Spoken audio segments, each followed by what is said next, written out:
September 1 నుండి September 7 వరకు జరిగే జాతీయ పోషకాహార వారోత్సవానికి అందరికీ స్వాగతం. కాబట్టి నా ఛానల్లో ఒక వారం పాటు పోషకాహారం యొక్క ప్రాముఖ్యత గురించి 7 రోజులు 7 విడివిడిగా వీడియోలు చెప్పడానికి నేను ఇక్కడ ఉన్నాను. దయచేసి నాతో కనెక్ట్ అయి ఉండటానికి ఆయుష్ శాస్త్ర దీపిక ఛానల్ని సబ్స్క్రైబ్ చేయండి. నమస్కారం మిత్రులారా, ఈరోజు మనం న్యూట్రిషన్ వీక్ డే 4th డేకి వచ్చాం. మాట్లాడేది ఒక ఆసక్తికరమైన విషయం. ఆయుర్వేదిక్ సూపర్ ఫుడ్స్ మన ఆధునిక జీవితానికి. సూపర్ ఫుడ్స్ అంటే ఏమిటి? ఇవి తక్కువ పరిణామంలో ఎక్కువ పోషకాలు ఇచ్చే ఆహార పదార్థాలు. శరీరానికి శక్తిని, రోగనిరోధక శక్తిని ఇస్తాయి. ఆయుర్వేదం శతాబ్దాల క్రితమే వీటి ప్రాముఖ్యత గురించి వివరించింది. ఆయుర్వేదిక్ సూపర్ ఫుడ్స్ ఆధునిక జీవితానికి ఉపయోగకరమైనవి. ఇందులో కొన్ని మనం ఉదాహరణగా ఈరోజు తెలుసుకుందాం. మొదటగా ఆమ్లకి. ఇందులో విటమిన్ సిలో ఇది రారాజు. రోగనిరోధక శక్తిని పెంచుతుంది.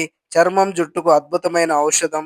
అలాగే రక్తాన్ని కూడా శుభ్రపరుస్తుంది. తర్వాత హరిద్ర అంటే పసుపు. ఇది మనకు సహజ యాంటీ ఇన్ఫ్లమేటరీగా పనిచేస్తుంది. అలాగే జీర్ణానికి బలపరుస్తుంది. ఇలాగే ఇన్ఫెక్షన్లు కూడా అడ్డుకుంటుంది. తర్వాతది త్రిఫల. ఇది మన అందరికీ పరిచయమైన ఔషధం. దీని గురించి నేను ప్రత్యేకంగా ఒక వీడియో తయారు చేశాను. అది మన ఛానల్ ప్లేలిస్ట్లో ఉంది. సో అందరూ దాని వివరాల గురించి ప్లీజ్ సబ్స్క్రైబ్ చేయండి ఆయుర్ శాస్త్ర దీపిక ఛానల్ను. ఇది మన జీర్ణ వ్యవస్థను శుభ్రపరుస్తుంది. అలాగే కంటి ఆరోగ్యానికి బాగా పనిచేస్తుంది. అలాగే మనకు దీర్ఘాయుషును కూడా ఇస్తుంది. తర్వాతది షిగ్రు లేదా మునగాకు. ఇది మనకు విటమిన్ ఏ, సి, ఐరన్ మనకు సమృద్ధిగా లభిస్తుంది. అలాగే శరీరానికి పూర్తి పోషణ కూడా లభిస్తుంది. ఇవి ఎముకలు, కళ్ళు బలపడడానికి ఉపయోగపడతాయి. తర్వాతది మనందరికీ ఇంట్రడక్షన్ అవసరం లేని అద్భుతమైన ద్రవ్యం. అదే మనకు ప్రతి ఇంట్లో దొరికేది తేనె లేదా మధు. ఇది మనకు అందరికీ సహజ శక్తిని ఇస్తుంది.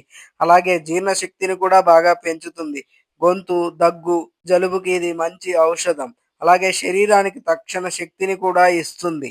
సరే, వీటి గురించి, వాటి ఉపయోగాల గురించి బాగానే చెప్పారు. మరి అది ఎలా తీసుకుంటే మన హెల్దీ లైఫ్కి ఉపయోగపడుతుందో చెప్పలేదనుకుంటున్నారు కదా. ఇప్పుడు మరి ఒక్కొక్కటిగా చూద్దాం. ఉదయాన్నే గోరువెచ్చని నీటితో తేనె కలిపి తాగండి. అలాగే వంటల్లో మునగాకును తరచుగా వాడండి. పసుపు వేసిన పాలను తీసుకోవడం వల్ల మనకు మంచి వ్యాధి నిరోధక శక్తి వస్తుంది. అలాగే త్రిఫలా పొడి రోజు రాత్రి గోరువెచ్చని నీటితో తాగవచ్చు. అలాగే ఉసిరికాయ చట్నీ రూపంలో కానీ, రసంలో కానీ వేసుకుంటే అది మంచి వ్యాధి నిరోధక శక్తిగా పనిచేస్తుంది. మిత్రులారా, ఆయుర్వేదం చెప్పిన ఈ సూపర్ ఫుడ్స్ మనకు ప్రతిరోజు ఆరోగ్యం, శక్తి, దీర్ఘాయుష్నిస్తాయి. కాబట్టి గుర్తుంచుకోండి, సరైన ఆహారం తినండి, ఆధునిక జీవితం కూడా ఆనందంగా గడపండి. ధన్యవాదాలు. మరి డే 5లో కలుద్దాం మరింత కొత్త కాన్సెప్ట్తో. Ayurvedic spices for nutrition week అనే స్పెషల్ సిరీస్తో రేపు కలుద్దాం. మరిన్ని ఉత్తేజకరమైన కంటెంట్ మరియు సమాచారం కోసం మా ఆయుష్ శాస్త్ర దీపిక ఛానల్కు సభ్యత్వాన్ని పొందండి. అంతరాయం లేని వీడియోల కోసం బెల్ ఐకాన్ను తాకండి.